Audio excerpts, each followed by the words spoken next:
All right, so building on the previous example where we talked about chase and flee, a really simple kind of AI behavior where we can use p-vectors for sort of something to be attracted or want to flee away from something, we can add to that, which is this idea called a finite state machine. Again, these are really simple and kind of foundational ideas of AI, especially as used in games. Finite state machine also is a much more sort of, as this Wikipedia article shows, it can also be a really complex kind of like technical process for any computer program. We're not going to get into the details of any of that. But there's some really cool examples within games. This is from Intel. I'll put the links to this in the description. On basic AI in games like finite state machines, including basically like this is decision making. An object, in this case we're going to build a zombie that's going to chase us and then bite us and then flee away from us. But it's a set of rules of behavior so that an object does something depending on a certain kind of state that it's in. This is also a really great, another tutorial from Envato tutorials that's on games and AI. And these are kind of, I think these are really great little diagrams that sort of show this process. Is it attacking or evading? What happens after it's finished with that process? Idling, that kinds of things. Transitions from one state to another. So this idea of a character or an object having a state that it can be in, and then a set of circumstances that allows it to change state from one to the other. And here's the example that we're going to make. So this is my zombie. I'm the little player in blue here. And if I'm far enough away, the zombie can't see me. And so it's in this idle state where it's just sort of doing a random walk, Brownian motion, like we talked about in Creative Programming 1. But if I get close enough, let's see if I can kind of get in that threshold, it quote unquote sees me. You can see it turns red and it starts to chase after me. And then if it gets really close, it goes into rage mode or attack mode, and it's going to come at me. You can see there it goes really fast, comes at me, it bites me or does something, and then it runs away until it's far enough that it's able to return to that idle state, and then it continues to wander looking for more brains.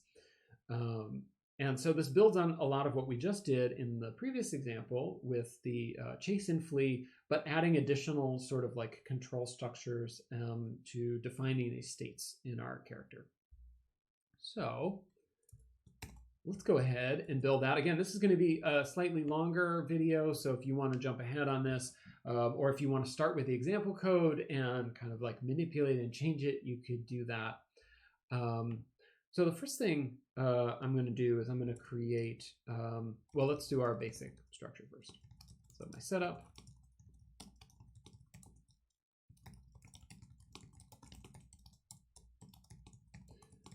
And let's have our draw here, background, like that. So that looks good. Excellent. So I think the first thing that we want to do is define our player and our zombie as p-vectors, and let's just draw them on the screen and make sure that's all looking right. So I'm going to have a p-vector for my player and a p-vector for the zombie. And just like in our previous examples, I'm going to initialize those in the setup so I can control where they go. So player is going to be a new p-vector at 50, 50, so kind of up in the corner. And then our zombie, let's put in the other corner. So we'll do width minus 50. Actually, you know what? Let's put them in the center. Because the zombie is going to kind of wander around, I don't want it to wander off the screen right away. And then we can draw them. So I'm going to draw my player. I don't know what color makes sense. Let's make our player blue. I think that's kind of like a nice neutral color. 0, 150, 255. And then we'll draw a circle at player.x, player.y. Then we need to know the size of these objects. So I think we should, let's just create a global variable for this. So I'm just going to say diameter equals 50. That way we have access to it everywhere. So that's our player and our zombie. Now the fill color of our zombie is going to change depending on its state, but for now we can just make it 0. We get black. And we've got a problem. Oops. Again, p vector, the v is capitalized. There we go. So our player is in the right location. Now our player's X position is actually going to be at the mouse position. So let's add that to player.x equals mouse x and mouse y. Looks good. And let's add one more thing. If you've not done this before, this is kind of cool. You can change the cursor. There's a variety of kind of built-in cursor. So no cursor you might have seen before where it removes it. But we can also, I kind of like this crosshairs. So it puts this crosshairs kind of in the center. I think it's kind of a nice indicator of what you're controlling. You can also make the cursor a p image. So if you load an image, you can actually display it as your cursor. So if you were to draw this cool little like a sprite of your character, you could do it that way. It's kind of neat. So that looks good. So now we need to define some behaviors, and I'm actually going to grab these from the example. I'm just going to copy paste them in because I think this makes sense. So these are some, obviously behavior could be a huge range of things. It does not have to be attacking and aggressive and killing and stuff like that. But these are some common game AI states that you'll see. And I've just included some notes here on what each of these is. Again, traditionally, one of the cool things about building your own code is that you can really define what these behaviors are. You could add all kinds of different behaviors. I mean, does your, instead of zombie being aggressive and trying to attack you, is it in love with you and trying to give you a hug? Like, I mean, there's so many ways you could change this. But these are some of the states. We're not going to implement all of these here because that would take too long. I'll leave that as a challenge for you if you're excited about that. So let's go ahead and define a few. And there's a number of ways that we could do this, but I think the easiest is to give each of those states a numerical value.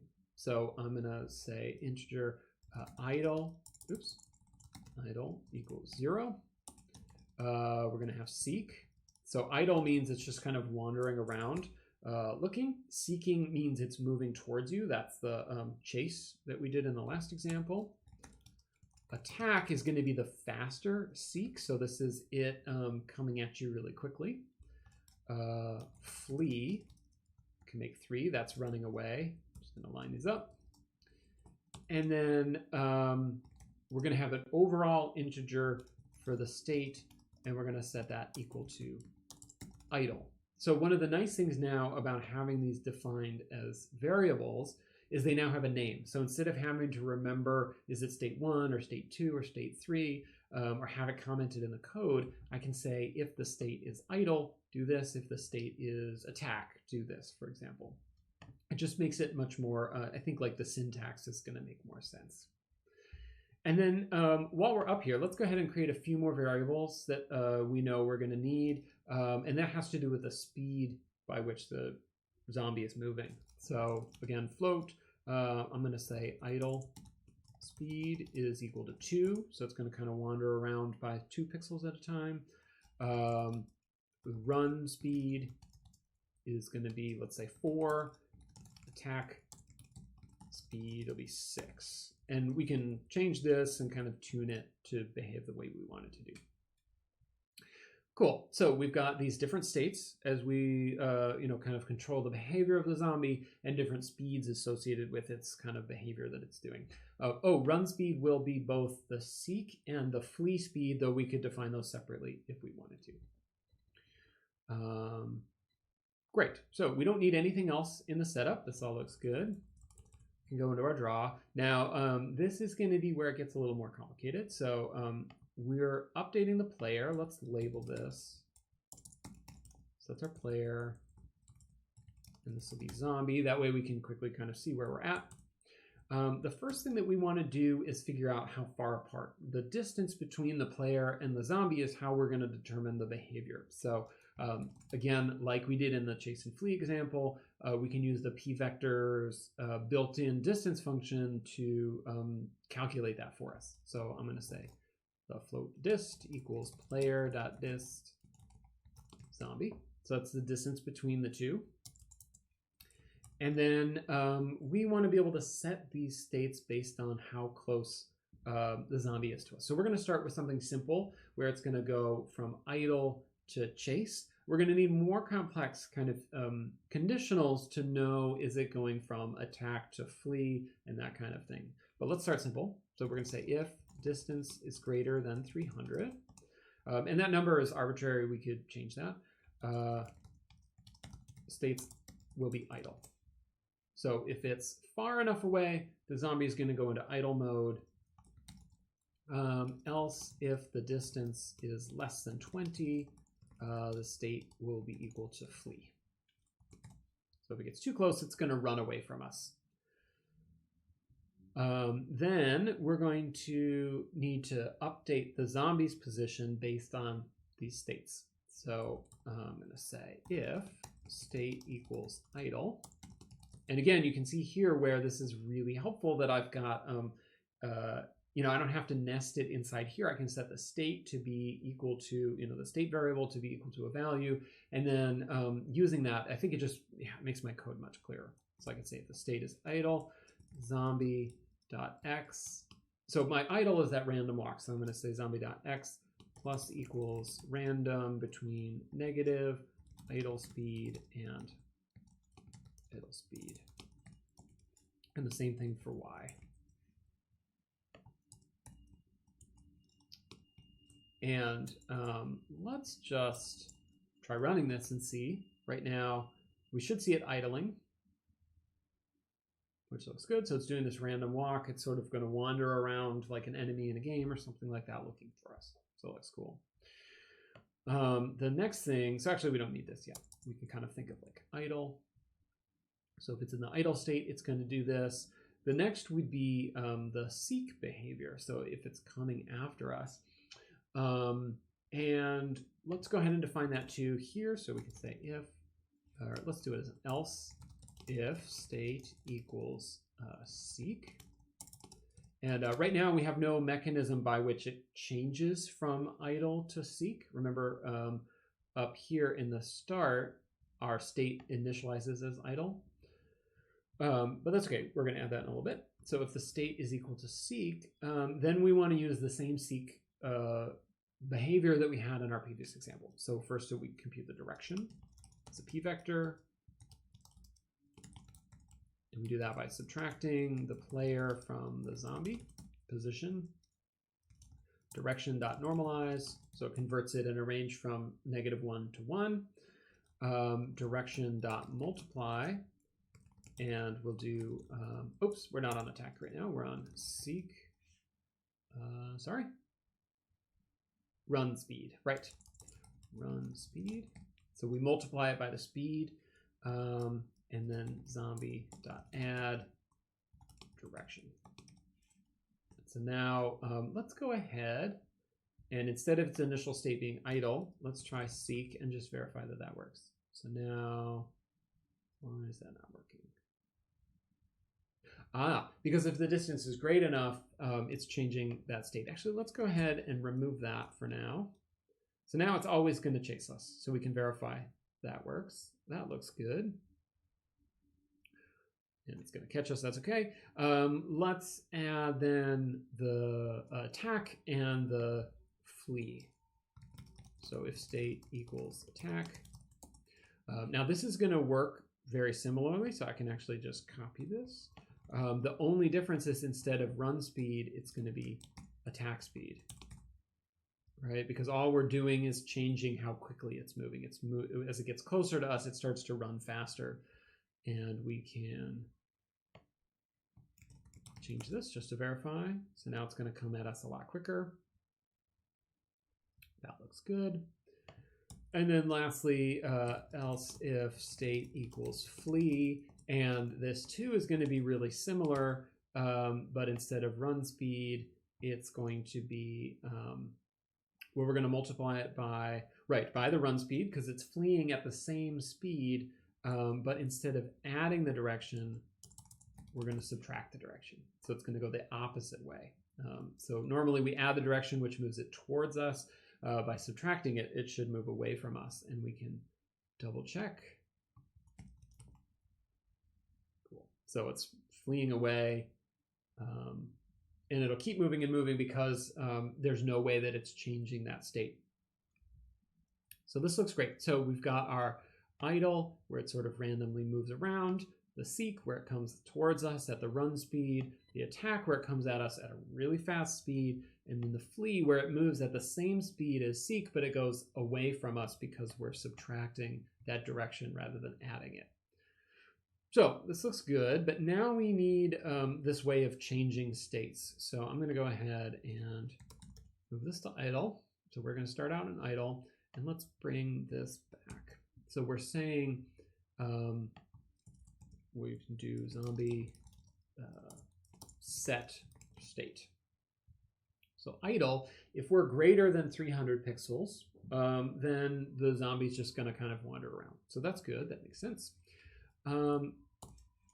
We can then do, this will be, actually, let's label this separately. So we can say that's idle. If, so now we want to know if the state, we want to be able to know if it should move towards us. So we can say if the distance is less than or equal to 300, and the distance is greater than, actually, let's leave that for now. So if the distance is less than 300, right now it's on idle. If it's less than 300, state can be equal to seek. And again, let's just verify that this works. So now if we're far enough, it's going to continue in the idle state. And if we get close, now it's entered seek. And maybe we can add a print line here. So now we can see, so it's printing the numerical value of that state. Let's do, this will just kind of, I think, help us see what's going on. Seek and idle. So now you can see when it's far enough, it's in the idle state. When we cross that threshold, when it's closer than 300 pixels, now it becomes seek until we move far enough away and it changes over. So that looks cool. But we want to have this more complicated seek where when it gets close enough, it changes from seek to attack.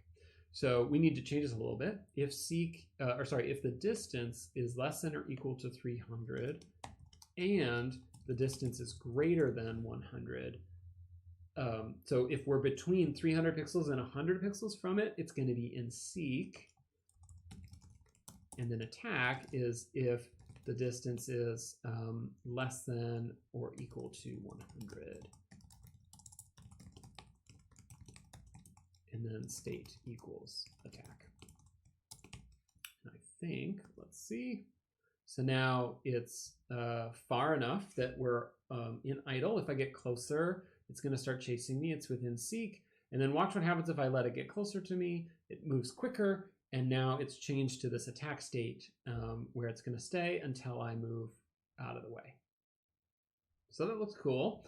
And already this is like a much more complex kind of behavior than we saw before of just chase and flee. It's able to have multiple states depending on just that distance between us. To have it then do attack and come back, or attack, and when it comes near enough to us, have it flee, we have to add one more thing. So we need to know if the state is within a certain distance we want it to flee. That's the first thing that we need. So we can say if the distance is less than 20, state equals flee. And then we probably want to say and distance is greater than 20 up here. But now we have a kind of a problem, because if the zombie gets really close to us, the state changes to flee. We can print line flee here. But what's going to happen is that it gets really close to us, and then it's bouncing back and forth between attack and flee. It's going to flee away, and then the second it gets far enough, it's going to come back in for an attack. What we want it to do is flee all the way until it reaches that idle distance and then kind of stay there. And so so I think there's a bunch of ways that we could do this. But what we can do is say only seek if you're not currently fleeing. So if not currently fleeing, so I can say if state does not equal flee, then we can seek or attack. So now it's only going to do the seek or attack behavior if the zombie is not currently fleeing, and flee changes once it reaches this idle distance. So this kind of starts to become kind of a brain bender because you're having to keep track of how all these different states feed into each other. This is a place where I think like working in your notebook or your sketchbook to diagram out these states and how they get triggered would kind of make sense before you get into code. But basically, just like before, if I get closer, it's going to seek. You can see that down there. If I get far enough, it goes back to idle. It attacks, it flees, and then it reaches that idle state again. And now it may randomly wander within seek distance of me. That's where that Brownian motion is kind of cool. It's actually like sort of sniffing around for me or whatever, and then it flees. So let's add one more thing to this, which I think will be kind of nice, is to have it change color. So we can say idle color equals black, seek color, let's make it kind of like a red, attack color. Actually, let's make seek kind of like a dark red. We can make attack be a bright red. That's kind of a nice indicator. And then flee color, let's make it blue. We made it blue before. Let's make it yellow, something a little different, like that. So we've got our colors defined based on the states here. And then, and then we need one more value, a sort of global zombie color. And we can set that equal to idle color. So then down in here, when we change states, we can also say zombie color equals idle color. Seek will now be seek color. Attack, same idea, and flee. And then down here where we draw our zombie, instead of the fill being here, we'll just make it zombie color. So now as the state changes, the color will change. So it stays black in its idle mode. You can see now it changes to this dark red. When it is attack, it gets brighter, and then yellow as it flees away. That yellow is a little hard to see, but you get the idea. So, I mean, I think you can start to see how using these, finite state AI, this like very simple AI system where a decision, just in this case, distance is the only measure that we're using, can create these like really complex behaviors. You could add all kinds of inputs where your zombie has health, or maybe you're bleeding and it smells you better. Or I mean, you can think about all ways you could do it even just within this context. You could also obviously make complex behaviors among like groups of animals, or all kinds of things that aren't maybe just zombie attack.